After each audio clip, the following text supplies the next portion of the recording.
Hi hello ನಮಸ್ಕಾರ ಸ್ನೇಹಿತರೆ. ಹಳ್ಳಿ ಸಿರಿ ಜೀವನದ ಕತೆ ಯೂಟ್ಯೂಬ್ ಚಾನಲ್ಗೆ ನಿಮಗೆಲ್ಲರಿಗೂ ಸ್ವಾಗತ ಸುಸ್ವಾಗತ.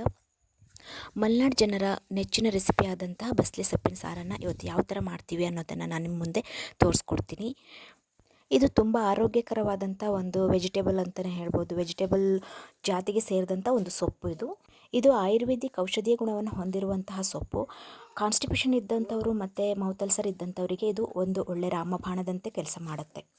ಇದಕ್ಕೆ ಯಾವುದೇ ರೀತಿಯ ರಾಸಾಯನಿಕ ಪದಾರ್ಥಗಳನ್ನು ಬಳಸದಂತೆ ನಮ್ಮ ಹಿತ್ತಲಲ್ಲಿ ಬೆಳೆಸಿರುವಂಥದ್ದು, ತುಂಬ ಆರೋಗ್ಯಕರವಾದಂಥದ್ದು. ಇಂತಹ ಆರೋಗ್ಯಕರವಾದಂಥ ಸೊಪ್ಪು ನಿಮಗೆ ಮಾರ್ಕೆಟ್ಗಳಲ್ಲಿ ಸಿಗೋದು ತುಂಬಾ ಅಪರೂಪ. ಎಲ್ಲರೂ ಅವರವರ ಬಿಸ್ನೆಸ್ ಪರ್ಪಸ್ಗೋಸ್ಕರ ಅದಕ್ಕೆ ರಾಸಾಯನಿಕ ವಸ್ತುಗಳನ್ನು ಬಳಸಿ ಅದನ್ನು ಚೆನ್ನಾಗಿ ಬೆಳೆಸ್ತಾರೆ. ಬಟ್ ನಮ್ಮ ಮನೆಗಳಲ್ಲಿ ಅಥವಾ ಹಳ್ಳಿಗಳಲ್ಲಿ ಜನ ಏನು ಮಾಡ್ತಾರೆ ಅಂದರೆ ಅದಕ್ಕೆ ಸಗಣಿ ಗೊಬ್ಬರ ಮತ್ತು ದನದ ಮೂತ್ರಗಳನ್ನು ಹಾಕಿ ಎಲೆಗಳಿಗೆ ಹುಳುಗಳು ಬೀಳದೇ ಇರೋ ಥರ ಅದನ್ನು ಕಾಪಾಡಿ ಬೆಳೆಸ್ತಿರ್ತಾರೆ. ಈ ಉತ್ತಮವಾದ ಸೊಪ್ಪಿನ ಸಾರನ್ನು ಹಳ್ಳಿ ಕಡೆ ಯಾವ ಥರ ಮಾಡ್ತಾರೆ ಅನ್ನೋದನ್ನು ನೋಡೋಣ ಬನ್ನಿ.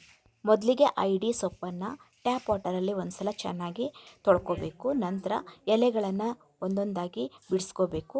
ನಂತರ ಆ ದಂಟನ್ನಿರುತ್ತಲ್ಲ ಉದ್ದುದ್ದವಾಗಿ ಕಟ್ ಮಾಡ್ಕೋಬೇಕು. ಬಿಡಿಸ್ಕೊಂಡಿರುವಂಥ ಎಲೆಗಳನ್ನು ಚೆನ್ನಾಗಿ ಚೆಕ್ ಮಾಡಬೇಕು.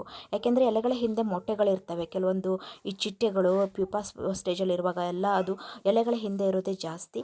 ಅದನ್ನೆಲ್ಲ ಚೆಕ್ ಮಾಡಿಕೊಂಡು ನಾವು ಅದನ್ನು ಚೆನ್ನಾಗಿ 1 by 1 ನಾವು ಜೋಡಿಸ್ಕೊಂಡು ರೋಲ್ ಮಾಡಿಬಿಟ್ಟು ಚೆನ್ನಾಗಿ ಕಟ್ ಮಾಡ್ಕೋಬೇಕು. ಆಮೇಲೆ ಸ್ವಲ್ಪ ಒಂದು ಉಗುರು ಬೆಚ್ಚಗಿನ ನೀರಲ್ಲಿ 1 ಚಿಟಿಕೆ ಆಗೋಷ್ಟು ಉಪ್ಪನ್ನು ಹಾಕಿಬಿಟ್ಟು ಅದನ್ನು ನೆನೆಸ್ಬಿಟ್ಟು ಇಟ್ಕೋಬೇಕು.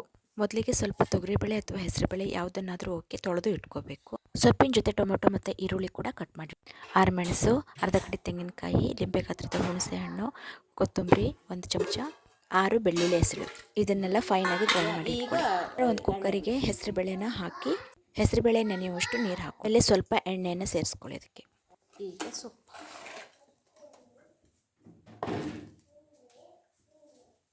ನಂತರ ಕಟ್ ಮಾಡ್ಕೊಂಡಿರುವಂಥ ಸೊಪ್ಪು, ಟೊಮೊಟೊ ಮತ್ತು ಈರುಳ್ಳಿ ಅದ್ರ ಜೊತೆಯಲ್ಲಿ ಸೇರಿಸ್ಬೇಕಾಗತ್ತೆ.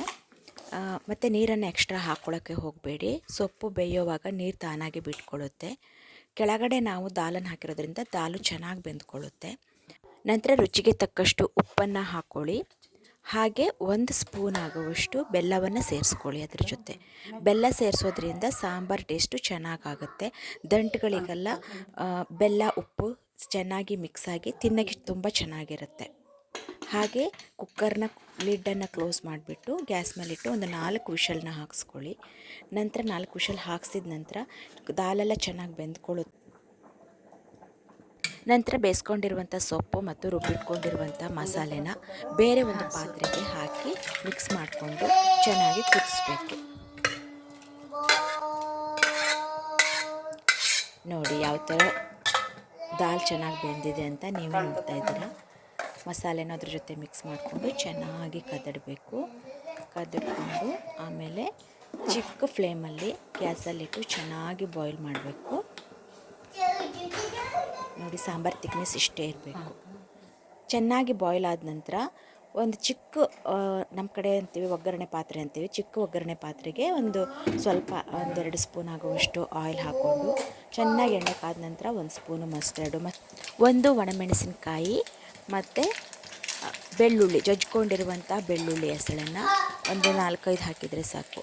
ಮತ್ತು ಮನೆಯಲ್ಲಿ ಕರಿಬೇವಿನ ಎಲೆ ಇತ್ತು ಅಂತಂದರೆ ಅದನ್ನು ಒಗ್ಗರಣೆ ಜೊತೆನೇ ಸೇರಿಸ್ಬಿಟ್ಟು ಚೆನ್ನಾಗಿ ಅದು ಸ್ವಲ್ಪ ಬಾಯ್ಲ್ ಆದ ನಂತರ ಸಾಂಬಾರಿಗೆ ಮಿಕ್ಸ್ ಮಾಡಬೇಕಾಗುತ್ತೆ. ಅದನ್ನು ಯಾವ ಥರ ಮಿಕ್ಸ್ ಮಾಡೋದು ಅಂತ ನೋಡಿ.